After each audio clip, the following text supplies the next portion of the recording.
Take Me, written by Elizabeth Griffin, narrated by Elizabeth Griffin. Episode 29, Feed Me. Happy New Year's, Marlena declares with bright eyes and a sweet smile. Her face is excited and glowing from too much holiday revelry. Come in, come in.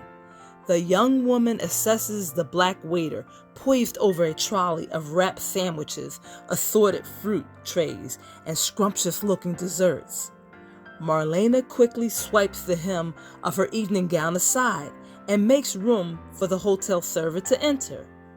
Her long flowing garment is no longer blocking the entrance to the hotel suite.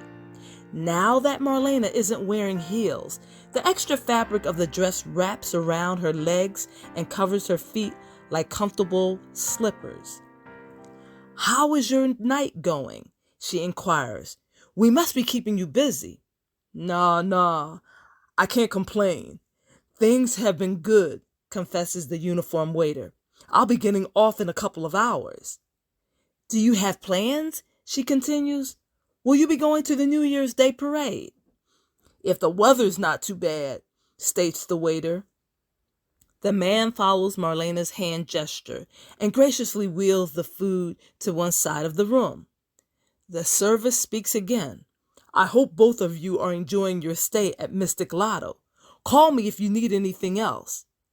Gabriel nods his head in appreciation. "Muchas gracias. Thank you." The waiter acknowledges him with a swift smile and a pleasant reply before accepting the tip from Marlena and exiting the room. The closing of the door separates Marlena and Gabriel from the outside world, but neither of them seem to be concerned with the intimate level of intimacy. They are alone and tucked away in a world of their own creation. No one can reach them there. They are isolated from the holiday merriment of the other guests. Gabriel still stands motionless. He hasn't budged from the leather chair. He seems to be rooted to the spot. All he can do is absorb the quietness of the room. Gabriel's body is immobile, but his mind is active and alert. His beautiful brown eyes reflect his inner turmoil. He can't seem to control his racing thoughts. What the hell is he doing? Why is he still here? He knows this situation can lead to so many misunderstandings. He has absolutely nothing to offer this woman. Gabriel didn't want a girlfriend. He wasn't ready for another relationship. He couldn't handle it. Not now. It's too soon. Chloe's betrayal is too fresh. It's too raw. The emotions that he feels are too real. Gabriel Lopez hadn't come to Mystic Lotto to find love. He no longer believed in the overused phrase, "I love you," and the demanding consequences of trusting in the wrong person. The sentimental declaration was meaningless. Hadn't Chloe taught him as much? Didn't she show him the realities of falling in love? The Afro-Latino was only participating in this ridiculous event out of an obligation and a loyalty to his brothers and his best friend. The young men had invested so much time, thought, and effort into his Christmas gift. Gabriel would not disappoint them and waste their money. He understood that they were trying to rescue him from himself. His life was in shambles. He could see that. He'd reached his lowest point. Very little seemed to matter to him right now. When Gabriel was awake, all he thought about was his fiancée. He walked around for hours and hours in a miserable haze, seeing nothing, hearing nothing. His mind kept replaying their entire relationship in his head. How did he miss the red flags? When had she stopped caring? Had she been unhappy all this time? Should he blame himself for the failed relationship? "Stop thinking of her," Marlena says gently. "Those memories won't help you. They will only cause more pain. You don't want to become bitter and angry.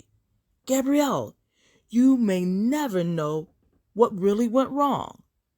Am I that obvious? He asked. Is it that apparent? Yes. You are, she admitted honestly. Her truthful words are encouraging, and the fruity martini and the one too many tequilas encourages her to say more. Gabriel comes out of his haze of fog, of the nostalgic thoughts that kept him thinking of the past. He looks at Marlena with uncertainty. His vulnerability is visible for all to see. His hurt is revealed by the clenching of his teeth and the tightening of his jaw muscles. Also, the downward pull of his mouth adds to the sadness of his face. Ven aquí, come here, orders Marlena. You've got to try these grapes. They are so cold and delicious. She plops several into her mouth and chews. Plus, they will bring you good luck. Remember, this is a new year. You get to reset your life. You'll find happiness, but you must believe that you deserve it. Gabriel watches the attractive black woman eating from the trolley and wonders where the night will lead. He is still holding fast to his resolution. He will not take advantage of Marlena in her current alcoholic state. He knows the tequila is still running rampant throughout her circulatory system. Are you always this happy? He challenges with a slight smile. No. Marlena reflects for a second on her past. Letting go of the fantasy world of Nile winters and a happily ever after with another woman's fiancé is hard. Accepting the fact that she stalked Niles on social media for a year is disturbing and should never be repeated.